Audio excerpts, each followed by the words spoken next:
नमस्कार दोस्तों, मैं हूं ममता तिवारी और आप सभी का स्वागत करती हूं मेरे चैनल ममताज वे में। कैसे हैं आप सब? तो ये बताने के लिए कमेंट बॉक्स में हर हर महादेव हमेशा की तरह जरूर लिखिए। तो चलिए दोस्तों, आज हम इस वीडियो में जानेंगे सावन से संबंधित आप लोगों के कुछ महत्वपूर्ण प्रश्न आए हैं। सावन में हम कौन कौन से कार्य कर सकते हैं, कौन कौन से कार्य हम नहीं कर सकते हैं, आप लोगों ने पूछा है, वो भी बताऊंगी। घर जैसे खाली करना है, रेंट पे जाना है, जा सकते हैं। गृह प्रवेश के लिए आप लोग पूछे हैं, और भी आप लोगों का कुछ महत्वपूर्ण सवाल है। सावन व्रत से संबंधित सभी महत्वपूर्ण बातें आज हम इस वीडियो में जानेंगे। तो चलिए ध्यान पूर्वक सभी बातें आप लोग समय निकालकर समझ लीजिएगा, क्योंकि फिर आप लोग कमेंट्स करने लगते हैं। और देखिए, अभी मैं आप लोगों के साथ देखिए ये भी शेयर कर दूं कि अभी कुछ दिन पहले तबीयत तो मेरा खराब ही था, तो अभी मोबाइल से थोड़ा दूरी बनाकर रखना चाहती हूँ। कंटिन्यू लगातार उस पर देख के और कमेंट्स पढ़ के रिप्लाई देना चाह के भी नहीं दे पा रही हूँ, जो कि मुझे बहुत अच्छा लगता है। अपने सब्सक्राइबर्स का कमेंट्स पढ़ के उसका रिप्लाई उत्तर देना, जो भी मैं जानती हूँ बता देना चाहती हूँ। लेकिन अभी थोड़ा सा ना उतना मतलब देखने से परहेज कर रही हूँ। ठीक पूरी तरीके से स्वस्थ हो जाऊंगी तो जरूर दूंगी। थोड़ा सा अपने आप को बचा रही हूँ, आँखों को बचा रही हूँ, जो कि आप लोग को मालूम ही है आजकल ऐसे ही आँखों की समस्या बढ़ते जा रही है। तो आप लोग बातों को समय निकाल कर ध्यान से समझ लीजिएगा। तो चलिए वीडियो को शुरू करते हैं। इससे पहले दोस्तों, अगर आपको मेरा वीडियो पसंद आता है तो प्लीज़ आप मेरे चैनल को सब्सक्राइब कर दीजिएगा, बेल आइकन को प्रेस कर दीजिएगा, जिससे कि मेरे वीडियो के नए नोटिफिकेशन आप सभी के पास सबसे पहले पहुंचे। तो चलिए, सबसे पहले दोस्तों आपको बता दूं, सावन का पावन और पवित्र महीना, जो कि शिव जी का सबसे प्रिय महीना है, आप लोग को मालूम ही है। और सावन में कुछ ऐसे कार्य हैं जो हम कर सकते हैं और कुछ ऐसे कार्य हैं जो हम नहीं कर सकते हैं। तो देखिए, सबसे पहले तो आपको बता दूं, सावन 11 जुलाई से शुरू हो रहा है, ठीक है। और पहला सोमवार जो व्रत है सावन का, वो 14 जुलाई को पड़ा है, सोमवार का दिन है। और सावन समाप्त होगा 9 अगस्त को। रक्षाबंधन है 9 अगस्त को।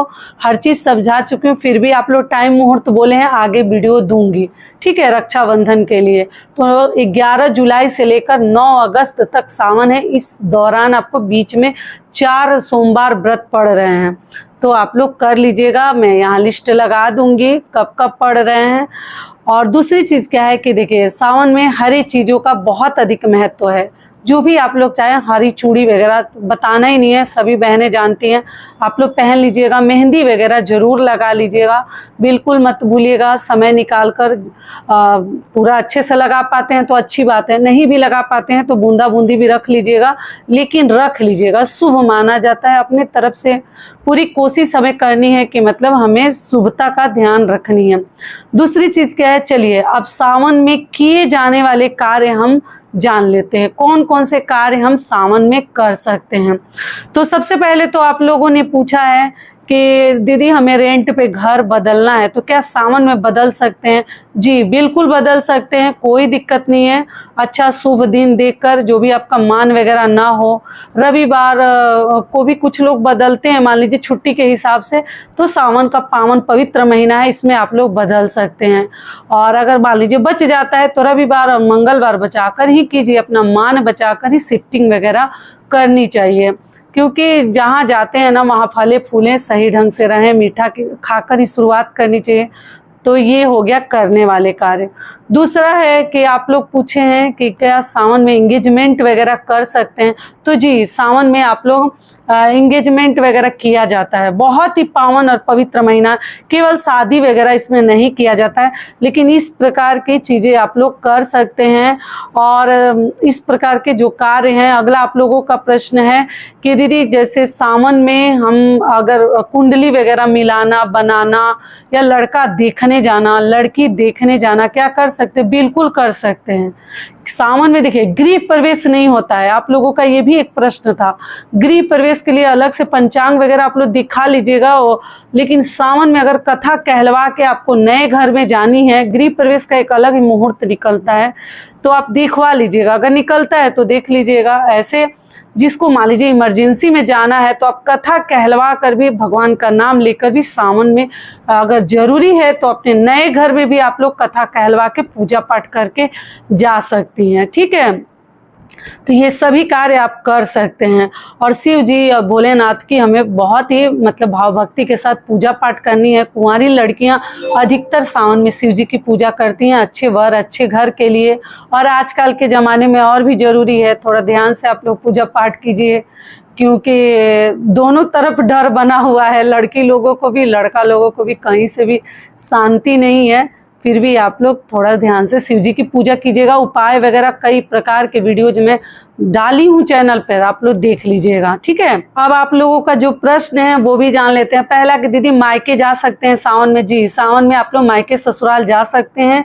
मुहूर्त अगर निकलवाना है तो भी निकलवा लीजिएगा, ऐसे आप लोग जा सकती हैं। चलिए, प्रेगनेंसी में क्या पूजा हम लोग शिव जी के कर सकते हैं या नहीं? तो देखिए, प्रेगनेंसी में आप लोग फोटो की पूजा कर सकते हैं अपने घर में, ठीक है। केवल आपको ध्यान रखनी है, अब बाकी लोगों का मैं नहीं जानती, कुछ लोग ये चीज़ नहीं मानते, लेकिन हमारे घर में जो माना जाता है वो मैं आपको समझाना चाहती हूँ कि शिवलिंग को स्पर्श नहीं करती हैं गर्भवती महिलाएं। बाकी जिसको देखिए, जिनके यहाँ होता है स्पर्श किया जाता है तो आप लोग कीजिएगा, वरना ध्यान रखिएगा कि शिव जी को हम स्पर्श नहीं करते हैं प्रेगनेंसी के दौरान। बाकी फोटो प्रतिमा की आप लोग पूजा पाठ कर सकते हैं। ये क्लियर हो गया। अगला प्रश्न है कि दीदी शिवलिंग का प्रसाद हमें खानी चाहिए या नहीं? तो देखिए, कई साल से बता रही हूँ, शिवलिंग का प्रसाद नहीं खानी चाहिए। ऐसा माना जाता है जो लोग भी शिवलिंग का प्रसाद खाते हैं वो गरीब होते हैं, भिखारी बनते हैं। तो क्यों हम जबरदस्ती ये सब कार्य करने जाएं? जो जानते हैं उसको बचा के ही करेंगे, नहीं खाएंगे, छोड़ दीजिएगा। और पंडित जी अगर उठाकर कोई प्रसाद वगैरह आपके आंचल में देते हैं, उसको आप लोग लेकर आ सकते हैं और दे सकते, खिला सकते हैं, लेकिन अपनी तरफ से ना उठा कर लाएं, ठीक है। जो भी चढ़ाते हैं छोड़ दीजिएगा। जो साथ में और भी प्रसाद होगा वो सब आप लोग ग्रहण कर सकते हैं, और पति बच्चों को तो कभी ना दें। ये क्लियर हो गया। चलिए, अगला प्रश्न है दीदी रुद्राभिषेक करा सकते हैं? जी, किसी भी प्रकार का अनुष्ठान, आयोजन, रुद्राभिषेक, पार्थिव पूजना, इस प्रकार के कार्य आप लोग अपने मतलब सावन में कर सकते हैं, घरों में करा सकते हैं। बहुत ही पावन और पवित्र महीना है सावन का, ये सभी कार्य करने के लिए। और प्रेगनेंसी में आप लोग पति के साथ चौका वगैरह कहीं ना बैठें, जैसे अभिषेक करने के लिए रुद्राभिषेक वगैरह या किसी प्रकार के आयोजन अनुष्ठान में नहीं बैठनी चाहिए। 3 सिर माना जाता है, इस बात का आप लोग ध्यान रखिएगा। चलिए, अगला प्रश्न है कि क्या सोमवार के दिन हम बेलपत्र तोड़ सकते हैं? तो देखिए, अगर मंदिर में तोड़कर बड़ा सा टहनी वगैरह पहले से रखा रहता है, हमारे ज़माने में तो रखा रहता था, तो हम लोग उसी में से गिन कर तोड़ लेते थे और तोड़कर शिव जी को चढ़ा देते थे धोकर। लेकिन अगर मान लीजिए आप किसी पेड़ से तोड़कर और लाना चाह रही हैं तो सोमवार को मत तोड़िएगा, क्योंकि बेलपत्र जो है शुद्ध नहीं होता है। आप उसको पहले भी तोड़कर रख सकती हैं। अगर मंदिर में टहनी वगैरह है, आपको नहीं मिला है, तो उसमें से ले सकती हैं। बड़ा सा टहनी वगैरह कोई ना कोई एक दिन पहले से भी तोड़ के रख देते हैं या उसी दिन रख देते हैं, तो मिल जाता है, तो आप लोग ले लीजिएगा। लेकिन टहनी वगैरह ना तोड़ें। सोमवार के दिन बेलपत्र अगर बचता है तो बचाइए, नहीं बचता है तो मजबूरी में तोड़ना पड़ जाए, भूल गई हैं तब तोड़ सकते हैं, वरना सोमवार के दिन टहनी वगैरह बेल वृक्ष की तोड़ने से हमें बचनी चाहिए, ठीक है। ये क्लियर हो गया। अगला प्रश्न है कि व्रत के दिन क्या बाल धो सकते हैं? तो देखिए, व्रत के दिन सोमवार के दिन मान लीजिए कि रविवार को आप लोग किसी कारणवश अगर धोना पड़ जाए तो धो लीजिएगा, ऐसा कुछ नहीं है। लेकिन अगर बच सकता है तो सोमवार को, कुछ लोग ऐसे भी नहीं धोते हैं जिनका जैसे ज्येष्ठ पुत्र होता है, वो लोग सोमवार को नहीं धोते हैं। तो इमरजेंसी में मान लीजिए कुछ एकदम ज़रूरत पड़ जाए कि धोना ही है, तभी धोइएगा, वरना बचे तो रविवार को ही धोकर तैयार हो जाइए। और अगला प्रश्न है दीदी लहसुन प्याज क्या एक दिन पहले तक खा सकते हैं? तो देखिए, ये चीज़ तो मैं आपको कैसे बताऊं, पूरे सावन कुछ लोग सोमवार व्रत के व्रत भी नहीं खाते हैं और कुछ लोग पूरे सावन नहीं खाते हैं।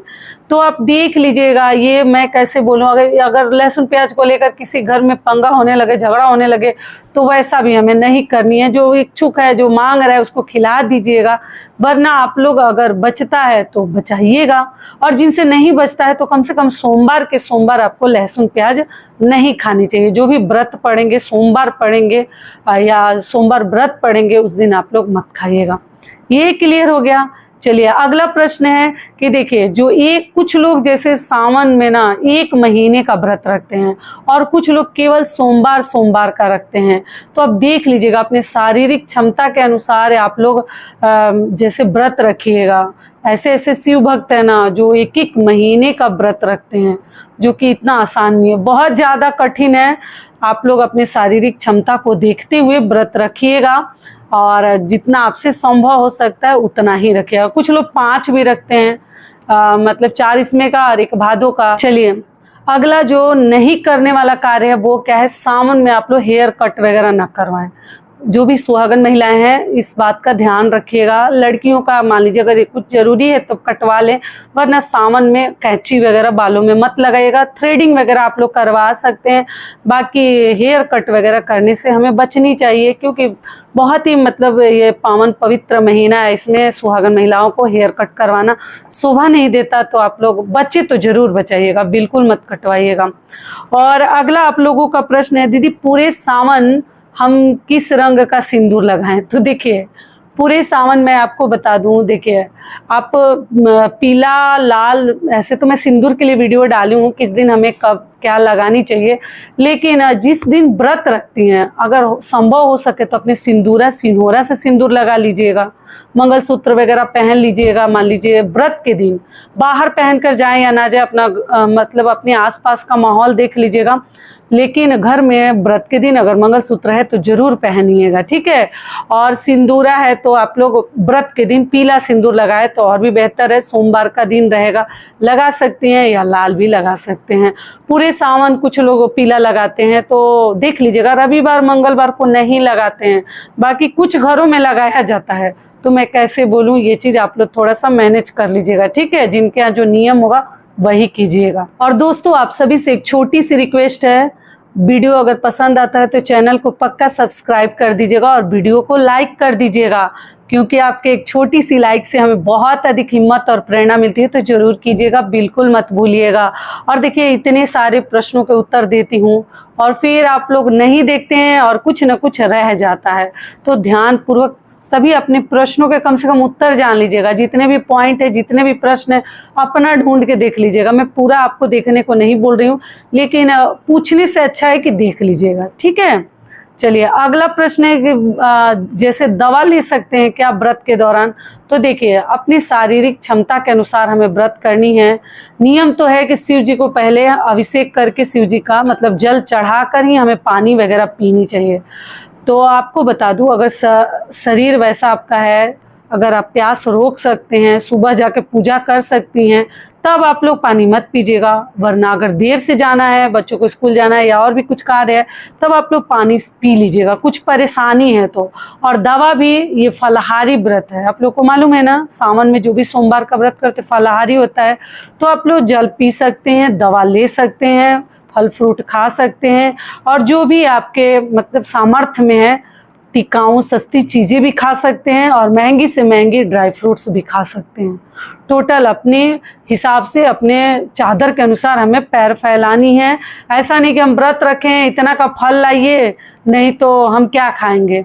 एक से बढ़ के एक सस्ती चीज़ें भी हैं जो खाकर हम पेट भर सकते हैं, और एक से बढ़ के एक महंगी चीज़ें भी हैं जो हम खाकर रह सकते हैं।